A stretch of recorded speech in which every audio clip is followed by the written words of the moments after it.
Well, a couple more things about the rich young ruler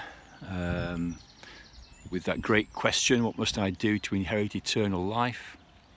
Great question, eternal life, knowing God, being in heaven forever, quality as well as quantity of life. It's what we were made for. His error, he's thinking he could do some things, so Jesus corrects him. What's the point of the law? To show us our sin and lead us to the answer to our sin. Keep the commandments, says Jesus. If you think that you can do something, of course, we can never keep them. But the young man thinks he has. And then Jesus puts his finger on the root of the young man's particular sin. We've all got besetting sins. Here's the young man's particular sin. He's rich. He loves things. If you want to know life, then go and sell everything you have, give it to the poor, then come and follow me. At this, the man's face fell and he went away sadly. But I just want to point this out. Matthew, Mark and Luke all record this incident, but only Mark records this.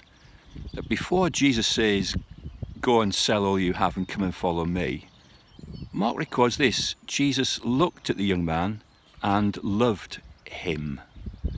Now, we believe that Mark gets most of his material from the eyewitness Peter. And Peter would say, oh, I was there, I looked at Jesus, and you could see love in his eyes for the young man. But the young man loved his sin more than he loved eternal life. And he hung on to his possessions. And here's the sad thing, what an exchange. He exchanged eternal life for his chariots, his house, his Roman central heating system, his air conditioning fans, and his shekels in the bank in Jerusalem High Street. And he gave up eternal life. Whatever he had, he hasn't got it now. I wonder what you would hold on to your sin for. What would you miss eternal life for? I remember one young man who exchanged the opportunity to turn to Christ for a hot dog. I mean, Judas, 30 shekels of silver.